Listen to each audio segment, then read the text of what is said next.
இன்னும் என்னப்பா யோசிக்கிறீங்க? ஊருக்குள்ள எவனையாவது கொண்டு ஜாதி கலவத்தை தூண்டலான்னு யோசிக்கிறீங்களா? இல்ல ஊரே ஒத்துமையா சேர்ந்து நடத்த ஜல்லிக்கட்டை நிறுத்தி இவங்களை எப்படா பிரிக்கலான்னு பாக்குறீங்களா? இத்தனையும் செஞ்சவன அப்பன்னு சொல்றதுக்கே அசிங்கமா இருக்கு. டேய், எதுல அயக்கத்தனம்? பெரிய மனுஷனா வாழணும்னா உண்மையா நேர்மையா உழைச்சு சம்பாதிக்க முடியும். திருட்டுத்தனமா பண்ணா தாண்டா வாழ முடியும். ரத்னவேலு பின்னாடி நாய் மாதிரி வாழாட்டிக்கிட்டு நானும் ஒரு பெரிய மனுஷன் தானு தெரிஞ்சேன். இந்த ஊர்ல ஒரு பயம் மதிச்சானா? இல்லையே. ரத்னவேலு என்னமோ நல்லவன் தான். கோயில் நிலத்தை எவனுக்கும் ஓசியில பிரிச்சு கொடுக்காத, அதோட அருமை அவங்களுக்கு தெரியாதுன்னு சொன்னேன். அவன் கேட்கல. போன வருஷம் கோயில் குத்தகை பணமே இன்னும் தரல. கேட்டா இந்த வருஷம் வெள்ளாம போட்டு தரேன்றானுங்க. கொடுக்கறதே கொஞ்சம் காசு, அதுவும் 4 தவணையா தராங்க. இதெல்லாம் சரியா வராது தம்பி. வேற என்ன பண்ண சொல்றீங்க? பக்கத்து ஊர்ல 2-3 பார்ட்டிங்க கோயில் நிலம் எல்லாத்தையும் குத்தகை கேட்கறாங்க. நல்ல காசு உள்ளவங்கப்பா. குத்தகை பணம் கூடுதலா தரான்றாங்க. இந்த பரதேசி பயல்களுக்கு நிலத்தை கொடுத்துட்டு அவன் எப்படியே தெரிய வேண்டியிருக்கு. தரிசா கிடந்த நிலத்தை உழுது மழை தண்ணி பார்த்து விதைச்சு இன்னைக்கு பொண்ணாக்கி வச்சிருக்கிறது அவங்க தானே. தண்ணி இல்லைன்னா என்னையா செய்வான்? இதில் வர வருமானத்தை வச்சு தான் கல்யாணம், காது குத்து, சீமந்தம், குழந்தை பிறப்பு, சாவுச்சல வரைக்கும் அதை மட்டும் தான் நான் நம்பியிருக்கான். அதையும் பிடிக்கிட்டா என்ன பண்ணுவான்? பிச்சை தான் எடுக்கணும். சோறு போடுறவனை பிச்சை எடுக்க விட்டோம்னா நம்ம மண்ணள்ளி தான் திங்கணும். இந்த வருஷம் வரைக்கும் தான் குத்தகை. இனி உழுதவனுக்கே நிலம் சொந்தம். இருக்கிற எல்லா நிலத்தையும் பிரித்து பட்டா போட்டு கொடுக்குறது கலெக்டர்கிட்ட பேசியிருக்கேன். ஜல்லிக்கட்டு முடிஞ்சவொடனே வேலை அதுதான். சரியா சொன்னீங்க மாப்ள. காசு பணம் தான் முக்கியமாக இருந்தால் என்னைக்கோ பிளாட் போட்டு வித்துருக்கலாமே. நான் என்ன எனக்காகப்பா சொன்னேன்? கோயில் வருமானத்துக்காக சொன்னேன். சாமிக்கே சக்கரை பொங்கல் படைக்கிறதா இருந்தாலும் அவன் உழுதா தானே மாப்ள முடியும். நல்லவன் எவனும் இந்த பூமியில ரொம்ப நாள் வாழ்ந்ததா சரித்திரமே இல்லை. அதான் மேலே போகட்டும்னு அனுப்பி வச்சேன்.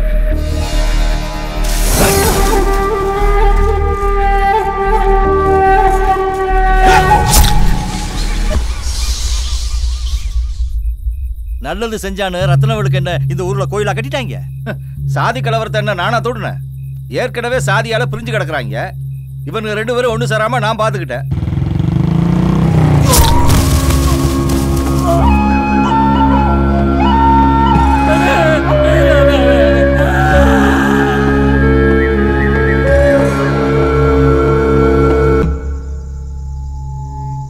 வந்தவங்க யாரு என்னன்னு தெரியல. உங்களை என் ஊர்ல வச்சு போட்டாங்கன்னா நாங்க தான் கொண்டுன்னு சொல்லி சாதி கலவரம் ஆயிடும். அதான் தடுத்தேன். மலைச்சாமி, நீங்க என் தம்பியை கொல்லலைங்கிறது இப்பதாயா எனக்கு புரியுது. நீங்க அண்ணனை கொண்டு இருந்தா நான் தான் செஞ்சேன் சொல்றதுக்கு நீங்க ஒன்றும் பயப்பட ஆள் கிடையாது. உன்னையும் என்னையும் மோத விட்டு ஒருத்தர் ரத்தம் குடிக்காம பாரு, அவன் யாருன்னு நமக்கு தெரிஞ்சாகணும். அவன் அவனுக்கு மரியாதை வேணும். வாடியில துண்டு சுத்தணும்னு நினைக்கிறானே தவிர எவனாவது ஊருக்கு நல்லது செய்ய நினைக்கிறானா? சாதி பேரை சொல்ற எவனாவது ஒருத்தன் தா சாதிக்காரனுக்கு ஏதாவது நல்லது செஞ்சிருக்கானா? எங்க சொல்லு பாப்போம். பேருக்கு 4 நல்லது செஞ்சுட்டு 10 கெட்டது செஞ்சா இந்த முட்டா பயல்களுக்கு தெரியவா போகுது? இங்க நான் நேர்மையானவனு எவனும் சொல்ல முடியாது. என்னை விட அயோக்கியனுங்க நிறைய பேர் இருக்காங்கன்னு சொல்லிக்கலாம். செய்யற தப்பு வெளியில தெரியாத வரைக்கும் பூரா பயல்களும் யோகியம்தான்.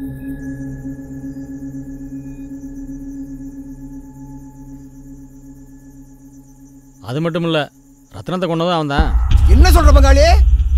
இன்னும் அவனை உயிரோட வச்சிருந்தா நம்ம நிறைய பேர்த்த காவு கேட்பேன். என்ன வண்டியா? ஏய் கிளம்புடா. ஒரு நிமிஷம்.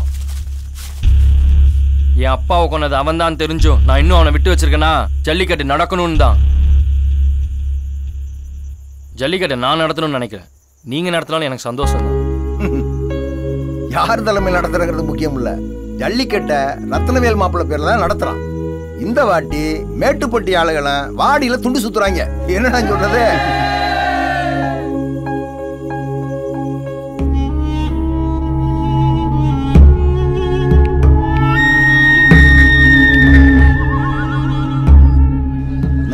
வாடியில் நின்று காலை சுத்துதுன்னா அதை வளர்த்த மனசு வானத்துக்கும் பூமிக்கும் குதிக்குதுன்னு சொல்லுவாங்க. இத்தனை வருஷமா வாடி போயிருந்த நம்ம வாடிக்கு இப்பத்தாயா உசுறு வந்திருக்கு. ஆமா ப்ரோ, யார் ப்ரோ அவனுங்க?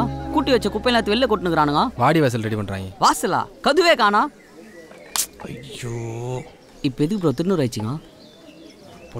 அப்புறம் பங்காளி, நேற்று பஞ்சாயத்துக்கு அப்புறம் நம்ம பெருமாள் ஆளே காணா. எங்கனையாச்சும் ஓடி போய் ஒளிச்சிருப்பாங்க. என்ன இவ்வளவு பண்ணவன் அம்புட்டு சோழவமா எல்லாத்தையும் விட்டுட்டு ஓடிட மாட்டான். எதிரிய எதிர்த்துன்னு நடிக்கிறதுக்காக ஒன்றும் கருணை இல்லை. சகனி பைய ஒளிஞ்சிருந்ததே அடிப்பான் பாரு. வாஸ்தவம் தான்.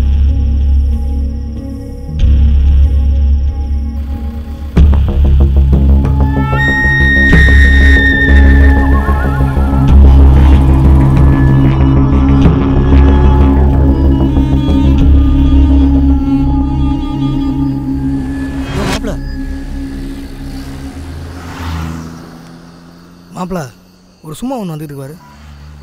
டேய் துரை, கோயிலுக்கு தான் வர்றாங்கன்னு நினைக்கிறேன்டா.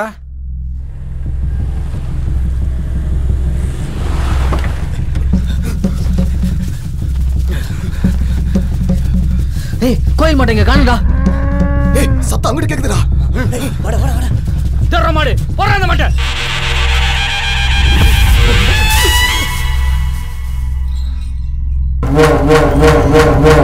அப்பா எனக்கு ஒரு கிழமை மாட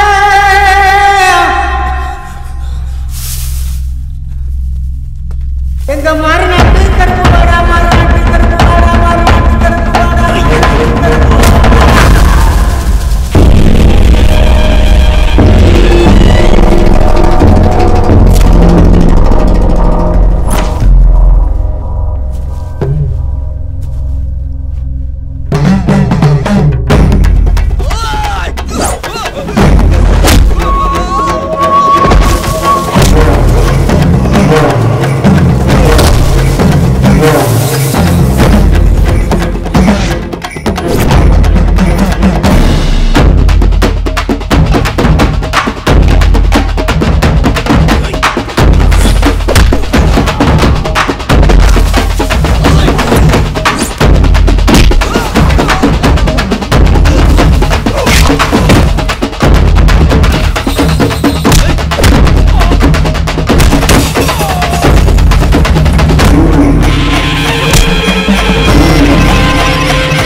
வந்து ஒவ்வொன்னா உருவ ஆரம்பிச்சதுமே உன்னை போட்டுக்கணும்டா. வெறும் பயத்தை மட்டும் காட்டினது தப்பா போச்சு. அவ்வளவு சீக்கிரத்துல எல்லாத்தையும் விட்டுட்டு போயிடும் நினைச்சியோ? நான் நடத்தாத இந்த ஜல்லிக்கட்டை இனிமே இந்த ஊர்ல எவன் நடத்துவான்னு பாத்துருவோம்டா. என் அப்பனை கொன்னது நீ தான் தெரிஞ்சவொடனே உன்னை சல்லியா நறுக்கி போட்டிருக்கணும். ஆனா நீ இப்ப சாவக்கூடாது. என் அப்பா இடத்துல இருந்து நான் நடத்துற ஜல்லிக்கட்டை நீ பார்த்துட்டு தான் சாவணும். விடிஞ்சா நீ சேர்த்து வச்சிருக்க பணம், செல்வாக்கு, தலைவன்ற பேர் எல்லாம் போய் 20 வருஷத்துக்கு முன்னாடி எப்படி என் அப்பா முன்னாடி கையை கட்டி நின்னியோ அதே மாதிரி இந்த ஊர் முன்னாடி நீ கூனி குறுகி நிப்ப. நீ இல்ல இனி எவன் நினைச்சாலும் இதை தடுக்க முடியாது. ஒன்னையும் சேர்த்து உன் வம்சத்துல எவனாச்சும் ஆம்புலன் இருந்தா வந்து தடுத்து பாடுறா.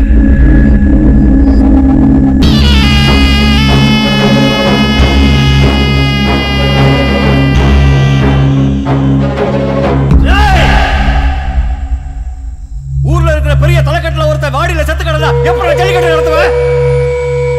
நான் நடத்தாத ஜல்லிக்கட்டை இந்த ஊர்ல எவனுமே நடத்தக்கூடாது.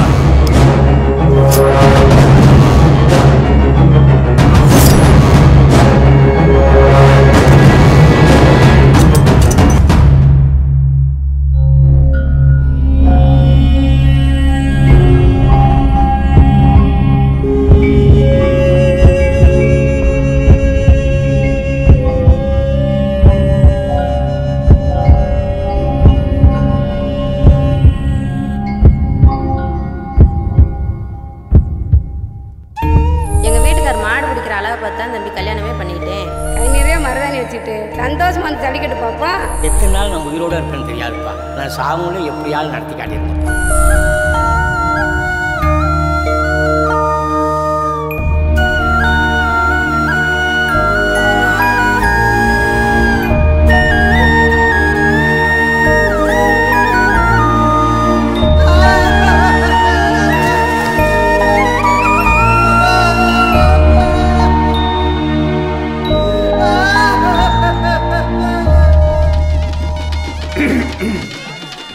சற்று நேரத்தில் சுமார் 20 வருடங்களுக்கு பிறகு நமது சத்திரப்பட்டி, சீவப்பட்டி, மஞ்சப்பட்டி, மேட்டுப்பட்டி, குளமங்கலம் இந்த 5 ஊர் பஞ்சாயத்தினர் இணைந்து நடத்தும் மிக பிரம்மாண்டமான ஜல்லிக்கட்டு தொடங்கவிருக்கிறது.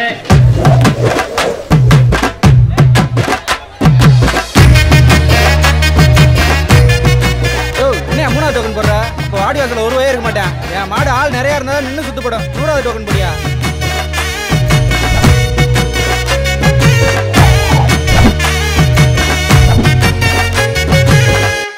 என்ன மாப்ள அப்புறம் என்னாச்சு? ஒருத்தன் ஆண்ட பரம்பரைன்றான், ஒருத்தன் ஆளை போறோன்றான். முதல்ல எல்லாம் மனுஷனா இருப்போம்டா. வாழும்போது தான் இருந்தாலும் நல்லவனா வாழலை, சாகும்போது அது கெட்ட பேர் இல்லாமல் சாப்பிட்டுமே. நீ ஜல்லிக்கட்டை நடத்தியா? மற்றதை நான் பார்த்துக்கிறேன்.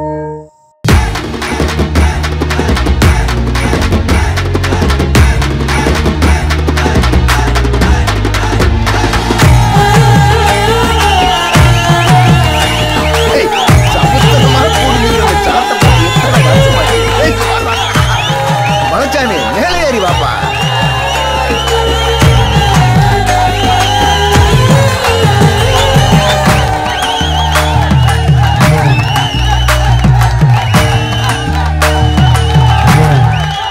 நமது கோயில் காலை வாடி வசூலியாக அனுபவம். தயவு கூர்ந்து மாடுபிடி வீரர்கள் அனைவரும் தெரியாதனமாக கூட கோயில் காலையை பிடிச்சி போவாங்க, கையை விட்டு போவாங்க. ப்ளீஸ் எல்லாரும் கோஆப்ரேட் பண்ணீங்க. இந்த மாதிரி ஒத்துமையான ஜல்லிக்கட்டு எங்கேயும் நடந்துக்க கூடாது.